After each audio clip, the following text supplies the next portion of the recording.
Hi, this is Sharon Salzberg. This particular period leading up to the American election has been very difficult for many people, certainly for many Americans, and for people around the world as well. Several have come to me and talked about the tremendous anxiety that they're facing. Some have talked about the kind of addiction of outrage and just being outraged all of the time or nearly all of the time. Many people have had the real sorrow of feeling rifts with their friends or families over different points of view. And now we've come to the period after the election, where I think so many people are seeking a sense, first of all, of peace. If we could rediscover some peace, then we could find the inner resources to go forward, to remember our common humanity, to remember that the more we separate and disconnect from one another, the worse off we all are, that we need to find a way to really wish well for one another, even if we continue to not agree and to feel some feeling disappointed, some feeling exultant over the results. No matter what, we're kind of all in this together. And that is one of the principal things that will be onward leading for ourselves, for our communities, and for this world. One of the most powerful effects of compassion meditation is just this. It's the reminder of our common humanity, that the sense of isolation we so often feel in facing adversity or challenge is really a construct. In reality, we are part of one community, and in some ways we're going to sink or swim together. We live in an interdependent universe that's not sentimental or sweet or saccharine. That's simply how things are. In the end, we can look at what we share. We all share a wish to be happy, not just in a superficial way with pleasure or being satisfied, but a deep yearning for another kind of happiness, a sense of belonging, feeling at home somewhere in this world, in our bodies and our minds, with one another as part of something greater than our limited sense of self. We all want to be happy, and most of us don't have much idea of how to actually be happy. We've had tremendous conditioning, we've been taught many things, we believe many myths, and it's often that ignorance that rules the day. We also share the great vulnerability that is life. It's not that we all have the same measure of pain or suffering, because clearly we don't. But the fact that life is so uncertain, it's so fragile. Anyone's life can change on a dime. And we all actually do share this, whatever our views, whatever our beliefs, whatever our positions about different things. It's this enormous kind of poignancy that is life, that we can recognize ourselves in one another. And so it's with that kind of understanding we work to find a way forward.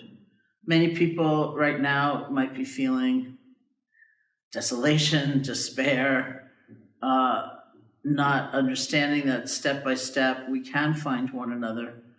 And a lot of people are feeling a lot of fear. There's been a lot revealed in this past season that have made people wonder, did I ever really know my neighbor or whatever? And here we are.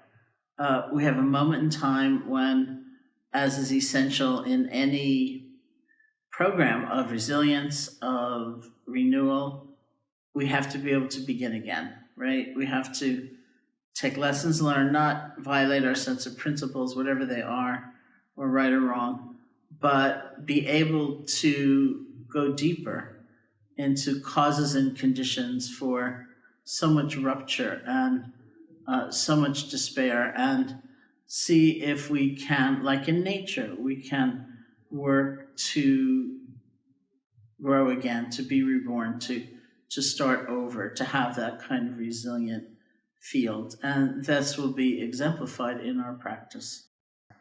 And so to be able to reside more in that sense of peace for ourselves, to wish ourselves well, to downregulate and come back to a more normalized kind of pace and rhythm, to care for ourselves, to treasure ourselves, and to understand the poignancy of life as we go forward, really the best we can. We will do compassion meditation for ourselves, and to be able to begin to heal this sense of being torn asunder, we'll do compassion meditation for others. You can sit with your back straight without being strained or overarched. You can have your eyes open or closed, however you feel most at ease. If your eyes are open, they can also be like a little bit open. You can find a spot to rest your gaze, let it go. And first, settle your attention into your body. You can have a sense of landing, of coming here to this moment.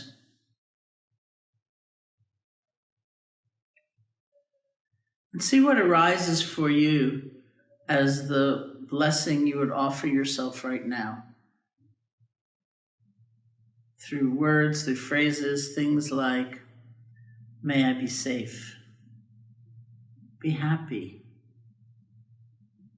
be peaceful.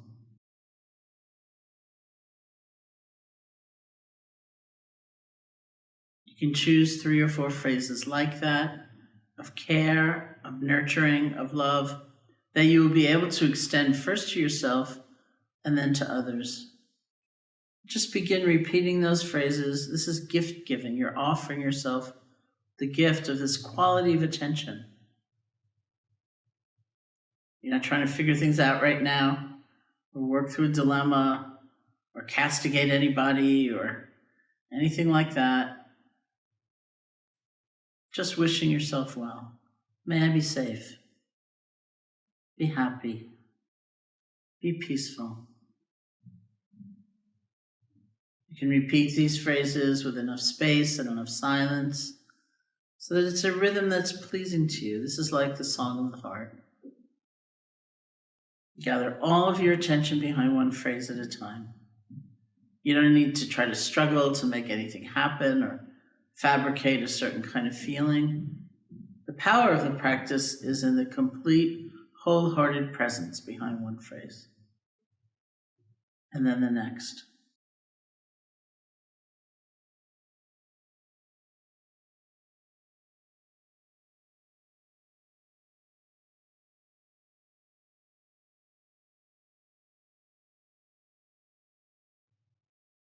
And when you find your attention wandering, you slip off to the past or the future, to judgment, to speculation, whatever it might be, it's okay. Or you fall asleep, that's okay too. When you realize that, see if you can gently let go. Bring your attention back to the phrases. This is the moment of resilience. Letting go and beginning again. This is the life skill we're going to bring right into our day. No matter how many times you have to let go of a distraction, it's all right. We let go gently, and with kindness toward ourselves, we begin again. Just bring your attention back to those phrases.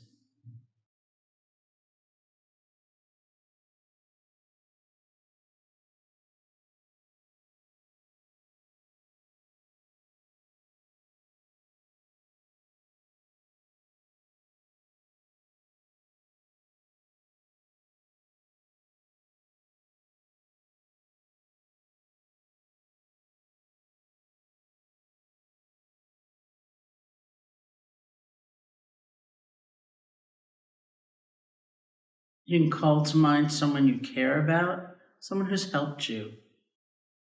Maybe they've helped you directly, they've helped pick you up when you've fallen down. Or maybe you've never met them, but they've inspired you from afar. If someone like that comes to mind, bring them here. You can get an image of them, say their name to yourself, get a feeling for their presence, and then offer these phrases to them. Full recognition, no matter who they are, they want to be happy, just as we do. They are vulnerable, just as we are. As we go through a life of pleasure and pain, growth and loss, that's the nature of everyone's life. And we can feel that sense of coming together, not liking someone or approving them necessarily, but recognizing our lives have something to do with one another and wishing them well. So here's this person we do like, who's helped us, reminded us of the power of love, and we can move from offering these phrases to ourselves over to offering it to them. Even if the words aren't perfect, it doesn't matter, because they're the vehicle, they're the conduit for the heart's energy.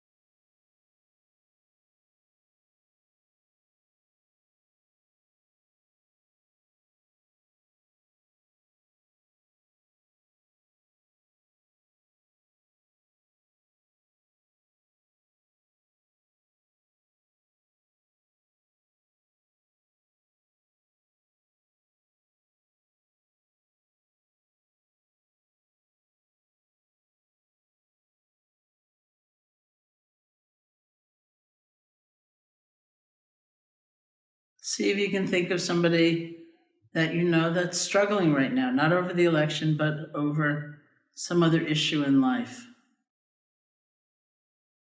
They're having a difficult time. They may feel alone. They feel cut off, whatever it is. And if someone like that comes to mind, bring them here and offer the phrases to them. Include them in the field of your heart. Offer compassion to them.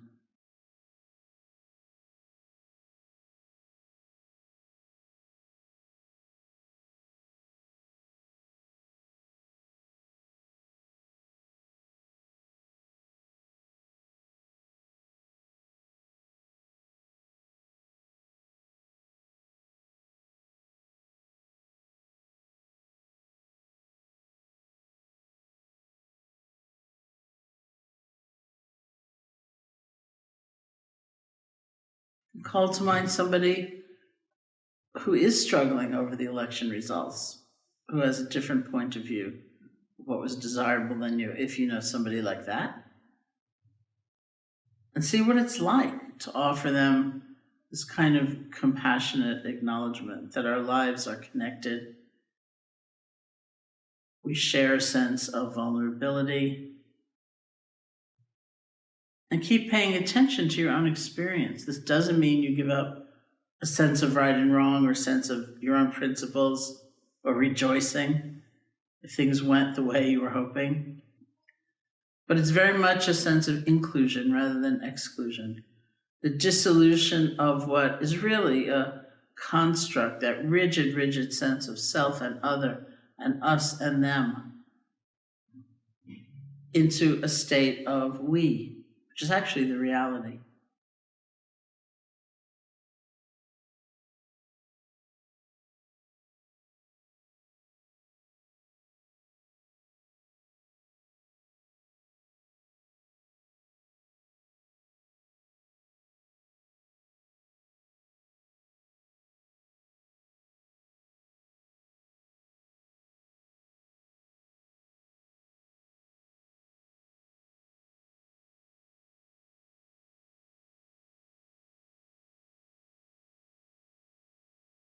And then all beings everywhere, all people, all creatures, in this huge capacity, immense capacity of our own hearts to care, to include. May all beings be safe, be happy, be peaceful.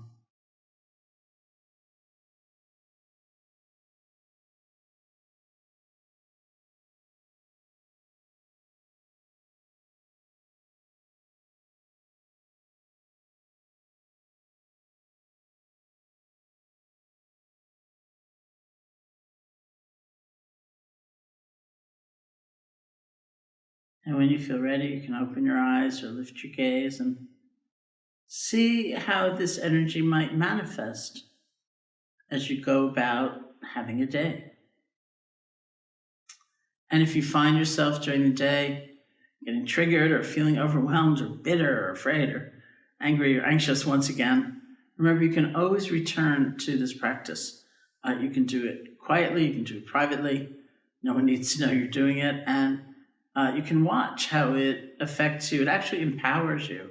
It doesn't in any way weaken you. It empowers you to be reframing conversations and to remember that everybody has sorrow in their lives and that we can actually really find one another again.